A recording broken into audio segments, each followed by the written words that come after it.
राजा महाराजा भी अधिकतम मारे होंगे तो 100, 200, 500 मारे होंगे, इससे अधिक नहीं। लेकिन इसने 1999 की हत्या की। बुद्ध भी चाहते तो मार देते, राजा बिंबिसार प्रसेनजीत आदेश देते मरवा दो, लेकिन बुद्ध किसी को मारते नहीं, क्योंकि बुद्ध के भीतर किसी के लिए द्वेष नहीं है। बुद्ध तो करुणा करते हैं। हर व्यक्ति को सुधरने का अधिकार है। हर बीज जम सकता है अगर आप उसे उचित भूमि, उचित जलवायु देंगे तो इसीलिए कहा कि तद्धर्म सर्वदेहिनाम। वो बुद्धत्व का बीज, वो ज्ञान का बीज समस्त देहधारियों में है। कोई भी प्राणी हत्या के योग्य नहीं है। इसलिए बुद्ध कहते हैं कि किसी को मारे नहीं, मैत्री करें। और जब किसी से आप मैत्री करेंगे तो मारने की नौबत नहीं आएगी। आप अपने बेटे को मार सकते हैं, बेटी को मार सकते हैं?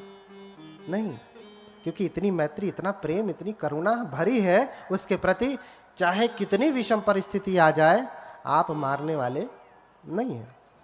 इसलिए माँ के प्रेम को, माँ की मैत्री को सर्वश्रेष्ठ प्रेम, मैत्री और करुणा कहा। तो बुद्ध अंगुलीमाल जैसे व्यक्ति को भी मारते नहीं, उसे रास्ते पे ला देते हैं। क्यों? क्योंकि बुद्ध परम सामर्थ्यवान है, बिगड़े से बिगड़े व्यक्ति को भी सीधा कर लेते हैं। इसलिए बुद्ध को कहा गया सत्ता देव मनुष्यानम। बुद्ध क्या है? शास्ता है। हम वंदना में करते हैं हर दिन, सत्ता देव मनुष्यानंग बुद्धो भगवती, कहते हैं ना। भगवान बुद्ध मनुष्यों और देवताओं के भी गुरु हैं। आप रोज पाली में वंदना करेंगे, सत्ता देव मनुष्यानंग बुद्धो भगवती। देव मनुष्यानंग, अगर मनुष्य ही देव होता है तो फिर दूसरा शब्द लगाने की क्या आवश्यकता है? मनुष्य ही देव होता है तो दूसरा शब्द लगाने की क्या आवश्यकता? सत्ता मनुष्यानंग बुद्धो भगवती, देव मनुष्यानंग क्यों कहा? तो बुद्ध परम सामर्थ्यवान है। बिना मारे, बिना चोट पहुंचाए व्यक्ति को सन्मार्ग पे लगा देते हैं। भैया तुम सच में भगवान हो तो ठीक करके दिखाओ ना, गोली मारना तो आम आदमी कर लेता है। इसलिए भग दोषोति भगवा, भगवान समस्त दोषों से विरहित है। और भग मोहोति भगवा, भगवान के भीतर कोई मोह नहीं, कोई अज्ञानता नहीं, कोई मूढ़ बुद्धि नहीं। इसलिए जब उन्हें शरीर त्यागना था तो अज्ञान में शरीर नहीं त्यागे, अपितु घोषणा कर दी आज से 3 महीने बाद। जगह भी बता दिया, समय भी बता दिया। आज से 3 महीने बाद कुशिनारा में 2 साल वृक्षों के नीचे अंतिम पहर, तीसरे पहर में मैं अपने शरीर को त्याग दूंगा। और हुआ भी ऐसे। भगवान 3 महीने बाद कुशिनारा, कुशीनगर में पहुंचते हैं, 2 साल वृक्षों के नीचे लेटते हैं और अंतिम पहर जैसे ही शुरू होता है भगवान अपने शरीर को त्याग देते हैं। ऐसा कोई हुआ आज तक जिसने कहा कि इतने बज के इतने मिनट पे मरूंगा और मर गया? बता दे। क्यों? क्योंकि बुद्ध सारे मोहों से विरहित है। बुद्ध परम सजग है, परम ज्ञानी है। उनके भीतर मोह अर्थात बाल बुद्धि, अज्ञानता, मूर्खता, बुद्ध उन सब से परे हैं। इसलिए भग रागोति भगवा, भग दोषोति भगवा, भग मोहोति भगवा, भगस पाप का धम्मा भगवाते न उच्चति। जिसने समस्त पापों को उत्पन्न करने वाली जड़ को ही भग्न कर दिया, तोड़ दिया, खंडित कर दिया, उसे क्या कहते हैं? भगवान कहते हैं। भगवान, उससे भगवान कहते हैं। यानी बुद्ध किसी भी प्रकार का दोष नहीं करते। बुद्ध पत्नी के साथ नहीं रहते, बुद्ध बच्चे को के साथ नहीं रहते, बुद्ध गृहस्थी में नहीं रहते। बुद्ध ऐसा कोई कार्य नहीं करते जिससे पाप पैदा होता है या पाप को बढ़ावा मिलता। भग्गस पाप का धम्मा, जितने धर्म अर्थात क्या होता है? भग्गस पाप का धम्मा, धर्म का अर्थ आप क्या समझते? धम्म, अर्थ आप क्या समझते हैं? अगर आप पाली पढ़ेंगे तो बहुत सारे अर्थ हैं धम्म के, एक ही अर्थ नहीं। धम्म का मतलब बौद्ध धर्म ही नहीं होता। धम्म का मतलब होता है निसर्ग का नियम, प्रकृति का नियम, फेनोमेना। और डॉक्ट्रिन भी होता, बुद्ध की शिक्षा भी होती है। तो जितने भी पाप को उत्पन्न करने वाले ताड़ित नहीं होता। आप विदेशों की बात छोड़ दीजिए, भारत में ही कोई ऐसा राज्य बता सकते हैं जहां सिर्फ बौद्ध लोग हैं? सुना? बता सकते हैं? सिक्किम का नाम सुना है? पूरे बौद्ध लोग हैं। यहां तक कि अरुणाचल में भी बौद्ध लोग हैं। आप जाएंगे हिमाचल में तो अधिकतम संख्या तिब्बती बौद्ध धर्म को मानने वाले हैं। लद्दाख जाएंगे, पूरे कौन है? बौद्ध।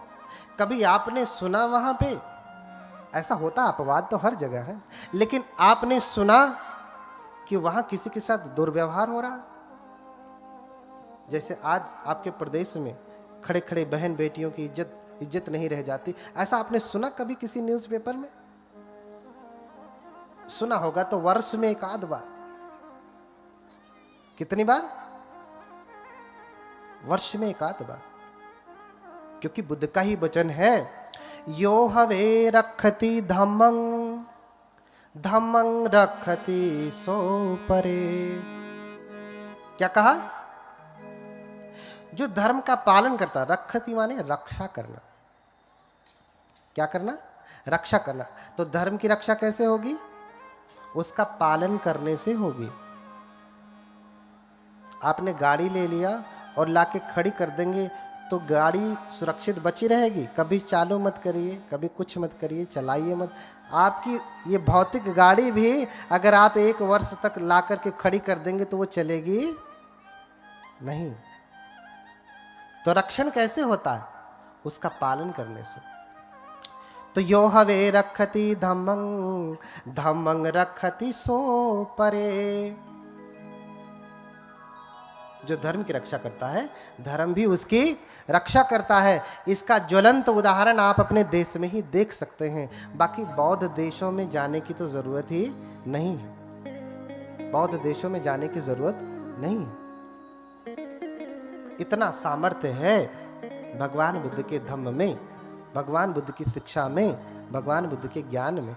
आज उसी की कथा सुनेंगे कि कैसे जन्म हुआ, कैसे ज्ञान प्राप्त किया और क्या क्या उपदेश दिए। और ध्यान से सुनना कि कैसे कोई व्यक्ति बुद्ध हो सकता है। आज आप अपने बेटे को क्या बनाना चाहते हैं? बेटी को क्या बनाना चाहते हैं? आईएएस, पीसीएस, डॉक्टर, इंजीनियर, सब कुछ बनाना चाहते हैं। लेकिन एक अच्छा इंसान बनाना चाहते हैं? वो डॉक्टर इंजीनियर तो हो गया, लेकिन इंसान बना? मम्मी पापा की ही बात नहीं मानता। क्यों? क्योंकि उसने धम्म को जाना नहीं। वो जानेगा कैसे? आपके माध्यम से जानेगा। जब आप उस धम्म का अभ्यास करेंगे तो वो भी करेगा ही। वो परंपरा से ही आता है, परंपरा से ही आता है।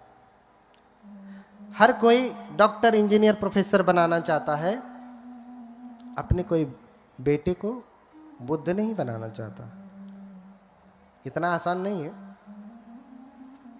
लेकिन कम से कम इच्छा तो होवे कि हम बुद्ध बनेंगे, अरहत बनेंगे। हाँ, बुद्ध से पहले की अवस्था है बोधिसत्व। वो जो तस्वीर लगी है ना, किसकी लगी है? किसकी लगी है? बोधिसत्व की। किसकी?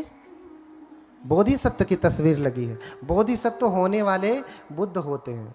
द बुद्धा टू बी, होने वाले बुद्ध। इसीलिए कहा बोधि का सत्व है। सत्व यानी प्राणी, होने वाले प्राणी हैं, होने वाले बुद्ध हैं। और उन्हीं को आप मानते हैं। लेकिन बोधिसत्व की चर्या कैसी है आपको समझना पड़ेगा। तो ये चर्या आपको बुद्ध कथा ही बताएगी। बहुत समय पहले की बात है, बहुत समय पहले की बात है। अमरावती नाम का एक नगर था, जो कि भारत पूरी तरीके से बदल गया। आज आप अमरावती कहेंगे तो उधर महाराष्ट्र में है, उधर ही कहीं अमरावती है, क्योंकि भारत की पूरी भौगोलिक दशा ही बदल गई। तो कप्पे सत सहसे च चतुरो च असंख्ये अमरम नाम नगरम दर्शनेयं मनोरमम। कप्पे सत सहसे, देखिए आप ध्यान से समझें। कप्पे सत सहसे चतुरो च असंख्य, कल्प बहुत सारे होते। कप्प यानी कल्प। एक कल्प होता है जिसे हम आयु कल्प कहते हैं, दूसरा कल्प होता है अनंतर कल्प, तीसरा कल्प होता है असंख्येय कल्प, और अंतिम जो कल्प होता है वो क्या होता है? महाकल्प। ये 4 कल्प होते हैं। अब कल्प किसे कहते हैं? कल्प किसे कहते हैं?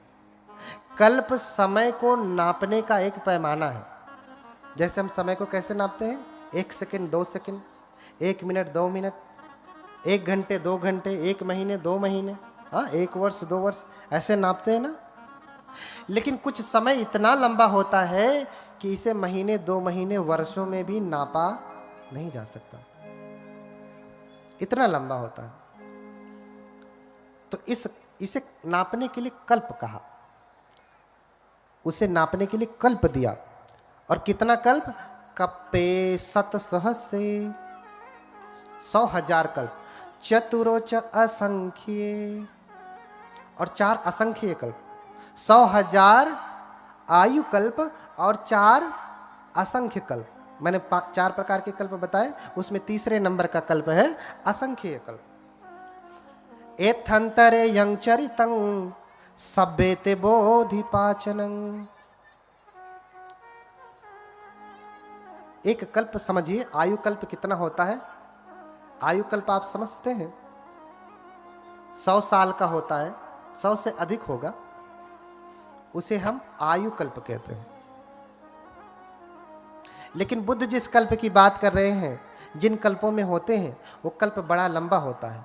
तो उदाहरण दिया कि पर्वत की चोटी को रेशम के कपड़े से प्रत्येक 100 वर्ष में एक बार पोंछा जाए। समझ पा रहे हैं? पर्वत की चोटी को रेशम के कपड़े से 100 वर्ष में एक बार पोंछा जाए, तो उस चोटी को समाप्त होने में जितना समय लगता है उसे एक कल्प कहते हैं। कितना समय लगेगा? पर्वत की चोटी को रेशम के कपड़े से 100 वर्ष में एक बार पोंछा जाए, तो चोटी को समाप्त होने में जो टॉप पोर्शन होता है, जितना समय लगता है उसे क्या कहते हैं? एक कल्प कहते हैं। अब इसे आप वर्षों में बता सकते हैं, कितने वर्ष में खत्म होगा? कितने हजार वर्ष में? नहीं। दूसरा उदाहरण दिया हमारे त्रिपिटक में कि 1 योजन लंबा, 1 योजन चौड़ा, 1 योजन ऊंचा कोई भेरी हो। भेरी यानी बॉक्स समझिए आज के समय में। 1 योजन कितना होता है? 1 योजन में 3 कोस, और 1 कोस में 3 किलोमीटर। कहीं कहीं 4 का वर्णन है, 3 ही मेजर समझा जाता है। तो 1 योजन में कितने किलोमीटर हो गए? 9। 1 योजन में 3 कोस, और 1 कोस में कितने किलोमीटर? 3। तो 3 तिया 9। कोई भेरी यानी बॉक्स समझिए, कोई डब्बा हो, कंटेनर हो जिसमें आप चावल वावल रखते हैं ना, कितना बड़ा हो? देखिए बुद्ध कब पैदा होते हैं, बुद्ध कैसे पैदा होता है, कितना समय लगता है।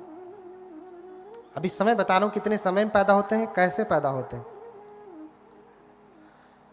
9 किलोमीटर लंबा, 9 किलोमीटर चौड़ा और 9 किलोमीटर ऊंचा। क्या हो? भेरी हो। और उसमें क्या रखे हो?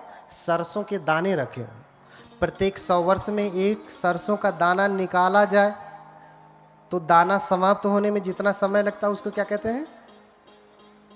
एक कल्प कहते हैं। ये कल्प की व्याख्या उसी त्रिपिटक से है जिस त्रिपिटक का अनुमोदन स्वयं बाबा साहब ने किया। ये बुद्धों का कल्प है, उत्पन्न होने का समय है, बुद्धों के उत्पन्न होने का समय है। तो इसको आप कितने वर्षों में गणना करके बता सकते हैं? 1000, 2000, लाख, करोड़ नहीं, ये वर्षों में बताया नहीं जा सकता कि कितना लंबा समय, बहुत लंबा समय आप अनुमानित कर लीजिए। तो इस प्रकार से एक अमर नाम का नगर था। एक तपस्वी थे सुमेध, जो तपस्या करते थे। क्या करते थे? तप करते थे। हिमालय में जाकर के तप करते थे। क्यों तप करते थे? क्योंकि जब उनका जन्म हुआ तो माता पिता सब कुछ छोड़ करके चले गए। सबके माता पिता सब कुछ छोड़ के ही जाते हैं, लेकिन किसी की आंखें खुलती हैं, किसी की नहीं खुलती हैं। और जब सब कुछ छोड़ करके गए तो सुमेध सोचने लगे कि इतने मेरे पितामह सामर्थ्यवान थे, मेरे पिता सामर्थ्यवान थे, लेकिन ये कुछ भी लेकर के नहीं गए। क्यों? क्योंकि पूरी हवेली बनाया, और जब खाता बही वाला पूरा निकाल करके विवरण दे दिया कि इतना तुम्हारे पिता का धन है, इतना तुम्हारे पितामह का धन है, ऐसे करके यावता सत्तमः युगा 7 पीढ़ियों का पूरा विवरण दे दिया कि ये परंपरागत चलने वाला धन है। तो सुमेध सोचने लगे, मेरे पिता भी नहीं लेकर के गए, दादा भी नहीं लेकर गए, परदादा भी नहीं लेके गए, उनके भी पिता, दादा, परदादा, उनके ऐसे 7 पीढ़ियों से कोई नहीं लेकर के गया। ये धन तब से है, तो क्या मैं जब मरूंगा तो इसे लेकर के जाऊंगा? हाँ, क्या मैं इसे लेकर के जाऊंगा? नहीं। जब वो खाली हाथ से गए तो मैं भी खाली हाथ से ही जाऊंगा, हाथ में लेकर के नहीं जाऊंगा। इसलिए कबीरदास कहते हैं कि कबीर शोधन संचिए जो आगे को होए, अरुशीस चढ़ाए पोटली ले जात न देखा कोई। किसी को देखा आपने? ऐसे धन का संग्रह करें जो आगे को होए, अर्थात आपके साथ वो धन चले। जहां आप जाएं आपके साथ आपका धन जाए। तो कौन सा धन जाएगा? जो अलमारी में रखा है, कि जो बैंक में रखा है, कि जो आपने यहाँ पे बनाया है, ये जाएगा? तो इसलिए कबीरदास कहते हैं कि कबीर शोधन संचिए जो आगे को होए, जो आगे आगे चले, आपके साथ चले। क्यों? क्योंकि शीश चढ़ाए पोटली, गठरी बांध करके देखा किसी को? ले जात न देखा कोई, सर पे बांध करके कोई लेके जाता नहीं। अरे उस समय भाई गठरी थी, फट जाती होगी रास्ते में। आज तो बढ़िया बढ़िया सूटकेस है, लुई फिलिपी तो कौन कौन सा है, भर लो उसमें, लेके जाना। महंगे वाले 10,000, 20,000, 1 लाख का बैग बनवा लो, उसमें लेके जाना। ले जा पाएंगे? नहीं। कोई ऐसा बैग नहीं बना, कोई ऐसी गठरी नहीं बनी जिसमें आप लाद करके लेकर के जाएंगे। तो यही सोच रहे हैं सुमेध कि मैं सर पे लाद करके लेकर के जाऊंगा नहीं। इसलिए मुनादी करवा देते हैं कि जिसको जो चाहिए सो ले जाए। मुनादी करवा दिया कि मेरे घर में जो कुछ भी है, जिसको जो चाहिए सो ले जाए। एक बार आप अपना घर खुला करके छोड़ दीजिए और कहिए जिसको जो चाहिए सो ले जाए, तो गरीब तो छोड़ दीजिए, धनवान भी लूटने पहुंच जाएगा। गरीब बाद में पहुंचेगा, धन अरे रुक, अमीर तो पहले ही उसे अपना रब दिखा करके रोक देगा।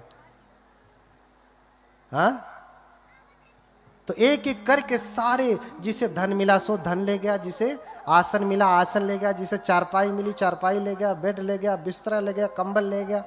हाँ, दरवाजा तक तोड़ के, खिड़कियां तक तोड़ करके लोग लेके चले गए। बस उनकी इमारत का ढांचा बना।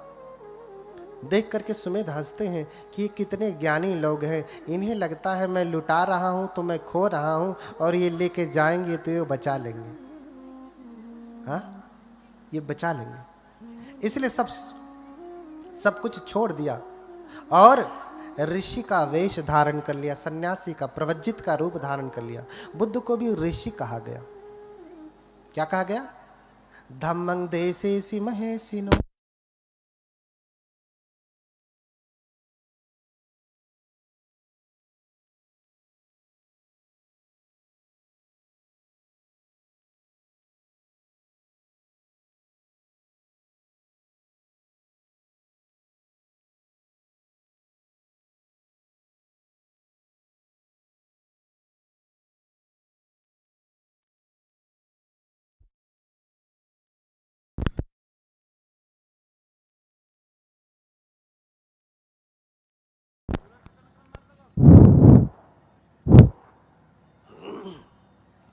बोलिए भगवान बुद्ध की। भागिए मत, अभी तो शुरू हो रहा, अभी तो पृष्ठभूमि बन रही। बोलिए भगवान बुद्ध की। थोड़ा और जोर से बोलिए, नींद तो नहीं लग रही ना?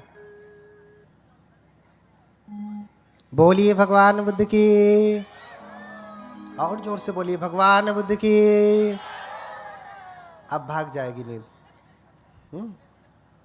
जब लड़ाई होती तब देखिए कितना तेज बोलते हैं। अरे तय सुन रे, तय सुन। बोलिए भगवान बुद्ध की। हाँ, बुद्ध नाम स्मरणम मुख शुद्धि में वच। अगर बुद्ध के नाम का स्मरण करते हैं ना तो मुख की शुद्धि होती है, मंजन ब्रश करने से नहीं। कैसे होती है? क्योंकि ये मुख